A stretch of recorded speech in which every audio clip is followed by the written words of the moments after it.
तो दोस्तों आज हम आपको बताने वाले हैं तो आज की एपिसोड नंबर 124 के बारे में, जिसमें जेडी साहब कुछ सोच रहे होते हैं। तभी दरवाजे पे कोई आता है। जेडी कहते हैं कम इन। जेडी कम इन बोलकर सभी को अंदर बुलाते हैं और मानव से कहते हैं मैंने तुम सबको ये बताने के लिए बुलाया है कि हम जयश्री प्रोडक्शन की अगली फिल्म के म्यूजिक का हिस्सा लेने वाले हैं। फिर मानव कहते हैं भाई साहब हमारे साथ हम क्यों करेंगे, कोई रीजन नहीं है। फिर जेडी साहब कहते हैं कोई कारण नहीं है तो कारण ढूंढो। मैं इस कंपनी का एमडी हूँ और एमडी का काम है बताना कि क्या करना है और स्टाफ का काम है कि उसे पता करना है कि क्या करना है। अगर रिश्वत देने की जरूरत पड़ी तो रिश्वत दो, जो करना है करो, लेकिन यह म्यूजिक क्लाइंट मुझे किसी भी हालत में चाहिए। मानव फिर से कहते हैं भाई साहब लेकिन ये ठीक नहीं है। जेडी कहते हैं मेरा स्टाफ मुझसे सवाल जवाब करे, मुझे ये अच्छा नहीं लगता। मैंने जो कहा वो हो जाना चाहिए। सभी स्टाफ से कहते हैं तुम सभी को दिवाली की अच्छी बोनस मिलेगी। जेडी थैंक यू बोलकर बैठ जाते हैं। सभी स्टाफ वहाँ से चले जाते हैं। फिर मानव भी जाने लगते हैं। तभी जेडी उसे बुलाते हैं और कहते हैं मानव मैं उम्मीद करता हूँ कि तुम मेरे साइड हो।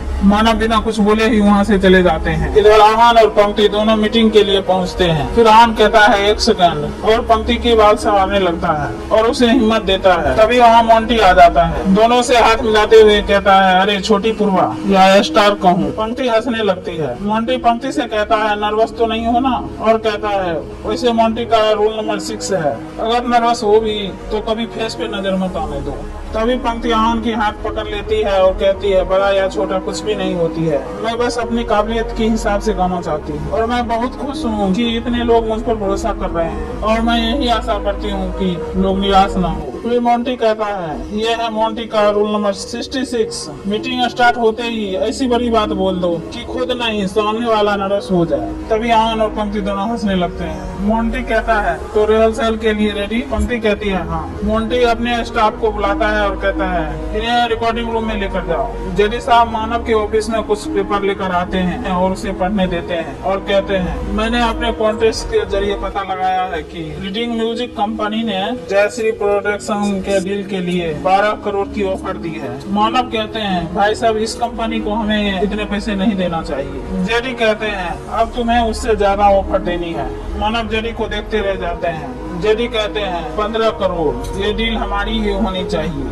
मानव फिर से कहते हैं भाई साहब ये डील हमें नहीं करनी चाहिए। जेडी ऑल द बेस्ट बोलकर वहाँ से चले जाते हैं। मानव गुस्से से पेपर पटक देते हैं। आहान और म्यूजिक वाले एक साथ बैठते हैं। पंक्ति रिहर्सल शुरू करने वाली होती है। तभी वो इधर उधर पानी ढूंढने लगती है। आहान पूछता है क्या हुआ पंक्ति? पंक्ति कहती है मैं पानी ढूंढ रही थी। आहान पानी की बोतल लेकर पंक्ति के पास जाता है और रोमांटिक हो जाता है। पंक्ति कहती है याद है ना हमने क्या कहा था, यहाँ हम गाना गाने आए हैं, रोमांस करने नहीं। आहान कहता है मैडम रोमांस का कोई टाइम नहीं होता है, ये भगवान की दया से कहीं भी किया जा सकता है। आहान और पंक्ति दोनों एक दूसरे को देख रहे होते हैं। तभी म्यूजिक वाले उन्हें बुलाते हैं। फिर आहान आकर बैठ जाता है। तभी पंक्ति तू आशिकी वाली गाना गाने लगती है। जब पंक्ति आधा गाना गा लेती है तो आहान अपने हाथ पर आई लव यू उसे अपने हाथ की तरफ इशारा करता है। पंक्ति खुश हो जाती है और फिर से गाना गाने लगती है। इधर म्यूजिक वाले आहान को इशारा करता है कि गाना अच्छा गा रही है। तभी मोंटी भी वहाँ पर आ जाता है। म्यूजिक वाले उसे भी इशारा करते हैं कि गाना सही है। तीनों पंक्ति की गाना सुन रहे होते हैं। गाना खत्म होते ही म्यूजिक वाले ताली बजाने लगते हैं और फिर मोंटी और आहान ये भी ताली बजाने लगते हैं। फिर म्यूजिक वाले को किसी का कॉल आता है, वो उठकर वहाँ से चले जाते हैं। पंक्ति मोंटी से पूछती है गाना कैसा था? मोंटी उसे चिढ़ाने के लिए वो अपना मुंह बना लेते हैं। तभी आहान और पंक्ति दोनों परेशान हो जाते हैं। फिर मोंटी पंक्ति की गाने की तारीफ करते हुए कहते हैं सुपर ब्लॉकबस्टर। ये सुनकर ये दोनों काफी खुश हो जाते हैं। फिर मोंटी कहता है जैसे को ये तुम्हारा गाना जरूर पसंद आएगा। तभी मोंटी को भी किसी का कॉल आता है। मोंटी किसी से फोन पे बात करते हुए कहता है अरे ये कैसे हो सकता है, डील तो हमारे साथ हुई ना। अरे जयश्री वाले से उधर कैसे जा सकते हैं? फोन रखते ही मोंटी कहते हैं अरे ऐसे कैसे हो सकता है। आहान और पंक्ति दोनों उदास हो जाते हैं। मोंटी कहता है कल रात को ही हमारी डील फाइनल हुई थी। मोंटी परेशान होने लगता है। आहान पंक्ति को भरोसा देते हुए इशारा करता है। पंक्ति रोने लगती है। तो भी मोंटी कहता है अरे तुम लोग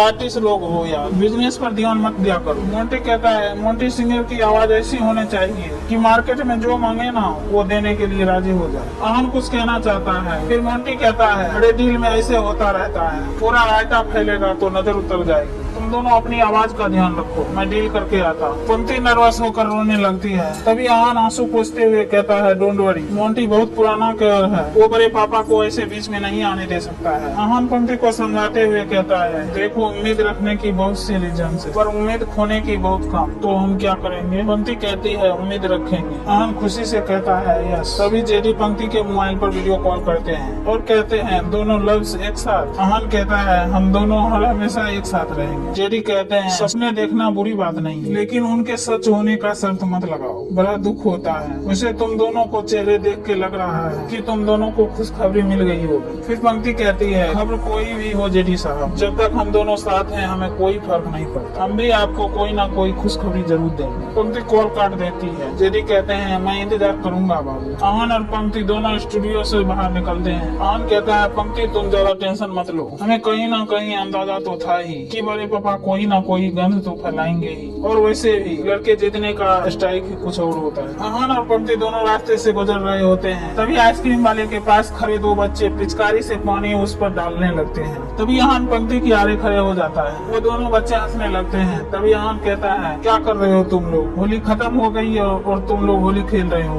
दोनों बच्चे वहाँ से भाग जाते हैं। तभी आहान पंक्ति से कहता है, बच्चे होते ही शरारती हैं, तुम माफ कर दो प्लीज। फिर पंक्ति खिलखिलाकर हंसने लगती है। आहान कहता है, मेरा शरीर पूरा गीला हो गया है और तुम हंस रही हो। पंक्ति कहती है, कोई बात नहीं, बच्चे हैं, शरारत करते हैं, तुम माफ कर दो। फिर आहान पंक्ति से कहता है, तुम यहाँ हंस रही हो और मैं वहाँ सोच रहा हूँ तुम्हारी सेटअप कैसे करूँ। पंक्ति कहती है, हाँ तो क्या कर रहे थे तुम?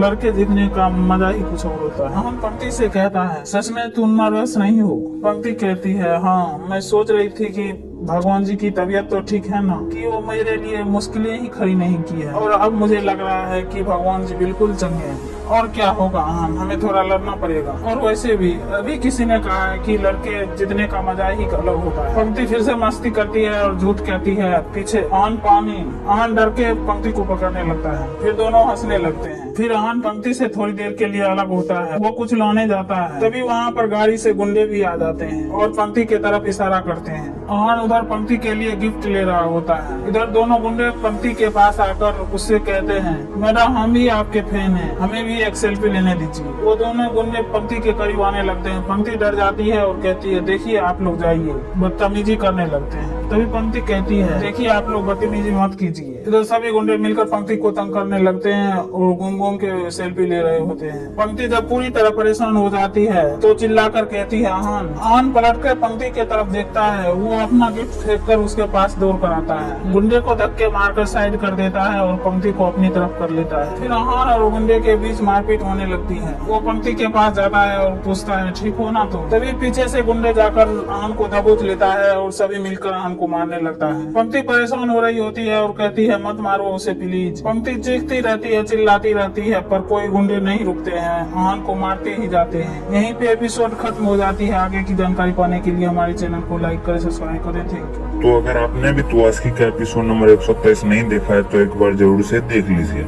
तो दोस्तों आज हम आपको बताने वाले हैं तू आशिकी एपिसोड नंबर 123 के बारे में, जिसमें पूर्वा आहान को कॉल करती है और कहती है, आहान जल्दी से तुम घर आ जाओ, यहाँ जेडी साहब। जेडी का नाम सुनते ही आहान का होश उड़ जाता है। वो कहता है, मैं अभी आ रहा हूँ। इधर जेडी साहब पंक्ति को पूरे चेहरे पर गुलाल लगा देते हैं और हाथ पे लगा रहे होते हैं और कहते हैं, चलो बाबू गाना गाना शुरू करो। पर पंक्ति कुछ नहीं बोलती है। उसकी आंखों में आंसू भरी रहती है और चुपचाप सी रहती है। फिर जेडी जोर से चिल्लाकर कहते हैं, गाओ बाबू। पंक्ति चौंक कर डर जाती है। जेडी कहते हैं, मैं तुम्हारी मीठी आवाज सुनना चाहता हूँ। तभी पंक्ति डर से गाने वाली होती है। इधर आहान आ जाता है और दरवाजा खोलने की कोशिश करता है। जेडी चिल्लाकर कहते हैं, अनीता मैंने कहा ना डिस्टर्ब मत करो। फिर आहान चिल्लाकर कहता है, दरवाजा खोलो धनराजगीर। और आहान जोर जोर से दरवाजे में धक्के मार रहा होता है। पंक्ति रोते हुए आहान को आवाज देती है। फिर जेडी कहते हैं, क्या आहान तुम हमेशा गलत जगह गलत टाइम पर पहुँच जाते हो। आहान अपने शरीर से दरवाजे में धक्का देता है और कहता है, दरवाजा खोलो वरना तोड़ दूंगा।